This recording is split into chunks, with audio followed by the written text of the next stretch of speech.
Let's get right into it. Number 10. The Caesar salad. It's 1924. You're running a restaurant in Tijuana, Mexico. It's July 4th weekend, and your kitchen is getting slammed with hungry Americans. These folks have crossed the border looking for two things: booze, because it's illegal back home, and good food. Everything's going great until you realize you're running dangerously low on supplies. That's exactly what happened to Cesar Cardini, an Italian immigrant chef who was about to accidentally create one of the most famous salads in history. The kitchen is chaos.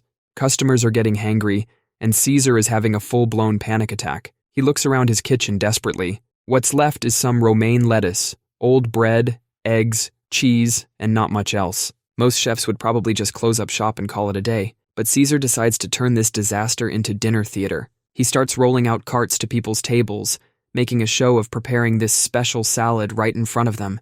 He's tossing lettuce in the air, cracking eggs with dramatic flair, and grating cheese like he's conducting an orchestra. The whole time, he's probably sweating bullets, hoping nobody realizes this is basically just lettuce with stuff he found in the back of his kitchen. Those Mexican limes he had to use because he was out of lemons actually made the dressing better. That stale bread he turned into croutons gave it the perfect crunch, but people went nuts for it. Word spread about this fancy Caesar salad that was so exclusive the owner himself had to make it at your table. It became such a hit that people would drive hundreds of miles just to watch a chef perform salad acrobatics. Caesar never put anchovies in his original recipe. That came later when his brother Alex decided to improve the recipe by sneaking them in. Today, we eat about 70 million Caesar salads per year in restaurants across America alone. Number 9. Fanta. Imagine it's 1940, and you're running Coca-Cola's German factory. World War II is raging, and suddenly you can't get any Coca-Cola syrup from America. But you've got a factory full of workers looking at you, waiting for a solution. This was the exact situation Max Keith found himself in. He couldn't make Coke anymore, but he had to make something. So he looked around at what he had: leftover apple fibers from cider presses, and whey, the stuff that's left over from making cheese. Basically, he was working with garbage. Keith and his team started experimenting with these leftovers. They fermented the apple fibers, mixed them with the whey, and added whatever sweeteners they could find. The result was a cloudy, yellowish drink that tasted like a mix between apple juice and flat cream soda. They called it Fanta, from the German word fantasy, meaning imagination, because you'd need quite an imagination to drink leftover cheese water. People loved it. When you're in the middle of a war and sugar is rationed, even cheese apple juice starts to taste pretty good. The drink became so popular that they were selling millions of bottles per year. After the war, Coca-Cola decided to run with it. They tweaked the recipe, thankfully removing the cheese water part. They made it orange-flavored and started selling it worldwide. A drink made from wartime garbage is now a billion-dollar brand. Number 8. Ctrl+Alt+Delete. Back in the early 1980s, IBM engineers were having a rough time testing their computers. Every time something went wrong, they had to turn the whole machine off and on again. That's like having to demolish and rebuild your house every time you want to change a light bulb. One of the engineers, David Bradley, got tired of this. He needed a way to quickly restart the computer without actually turning off the power. So he came up with a keyboard shortcut called Ctrl+Alt+Delete. These specific keys were chosen because they're far apart on the keyboard. They wanted to make sure you couldn't hit them by accident, like when your cat decides to take a nap on your keyboard.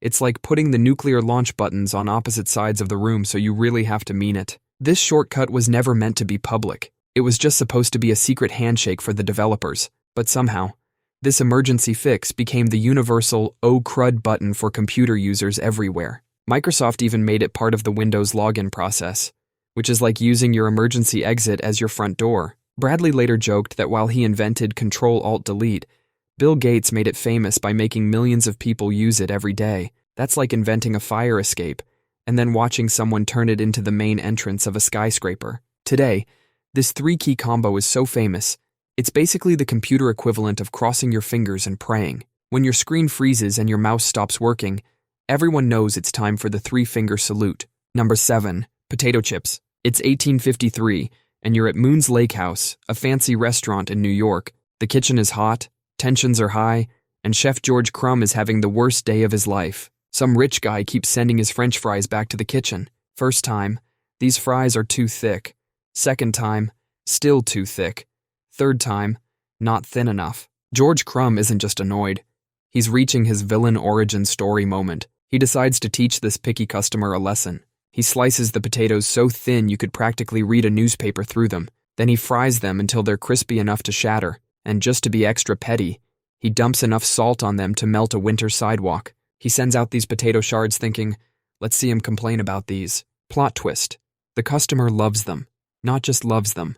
He orders seconds. Other diners start requesting those potato crisps.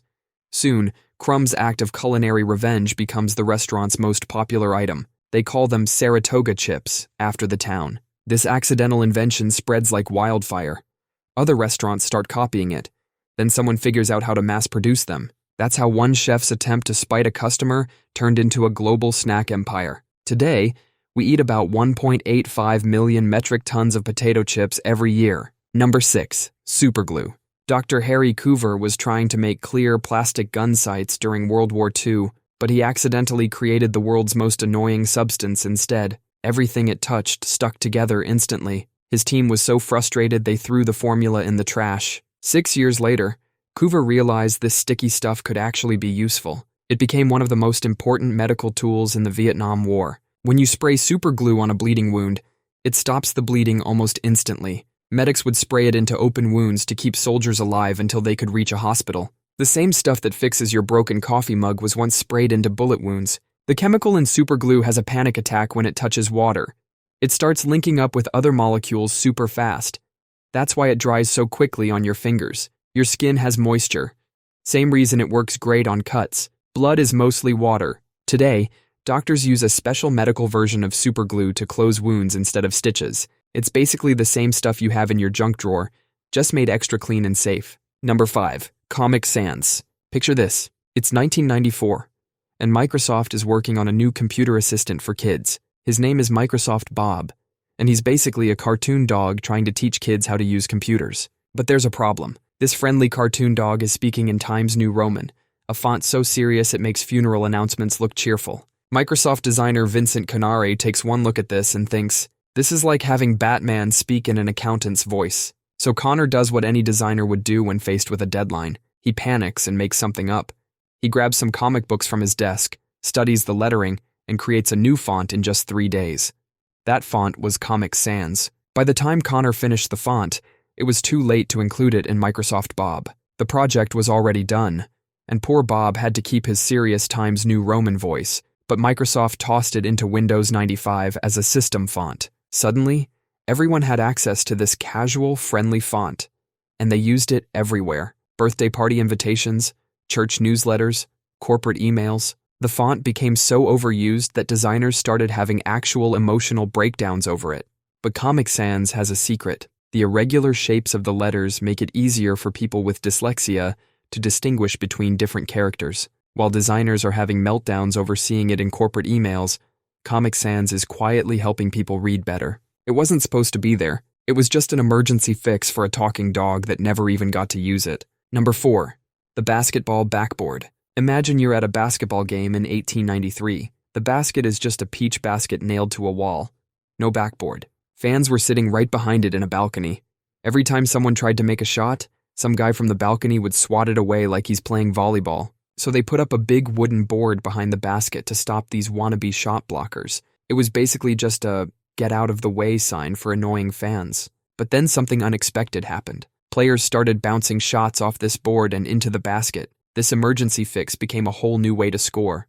The bank shot was born, and basketball would never be the same. At first, the wooden boards blocked the view for fans, so they switched to glass. Problem solved. Well, not exactly. Enter Daryl Dawkins, nicknamed Chocolate Thunder. In 1979, this guy shattered 2 glass backboards in 1 month with his dunks, so they came up with another fix. Breakaway rims that bend when someone dunks too hard. But even that wasn't enough. Shaquille O'Neal famously brought down the entire support system during a game. He didn't just break the backboard.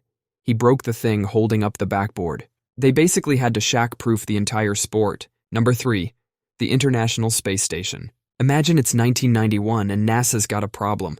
The space station they wanted to build would cost more than Jeff Bezos' entire net worth today. So what did they do? They called up their old enemies, the Russians. After the Cold War ended, Russia had all these rocket scientists sitting around with nothing to do. NASA basically went shopping at the going out of business sale of the Soviet space program. It was supposed to be a temporary fix, like putting duct tape on a leaky pipe. But that temporary fix is still holding the whole thing together 30 years later. The Russian modules aren't just some extra rooms bolted onto the space station. They're actually keeping the whole thing from falling out of the sky. The ISS needs regular boosts to stay in orbit. Otherwise, it would slowly drop down until it becomes the world's most expensive meteor shower. And the Russians are in charge of those boosts. Their thrusters are like the space station's coffee. Without them, nothing's getting done. Even with all our fancy new SpaceX rockets and high-tech gadgets, we still can't quit the Russian hardware. It's like that old Nokia phone your grandpa keeps because it just works. There's a $150 billion space station being kept alive by what was essentially a panic purchase at a Soviet yard sale. And that's just how we do things now. Number 2. The Triage System. You're a doctor in Napoleon's army in 1812. You're standing in the middle of a battlefield with hundreds of wounded soldiers everywhere. Some are screaming, some are barely breathing, and some are just quiet. This nightmare scenario created something we still use today, the triage system. The word triage comes from the French word for to sort, but it really means who lives and who doesn't. The guy who came up with this system was Dominique Jean Larrey, Napoleon's personal surgeon. Before him, doctors would usually treat high-ranking officers first.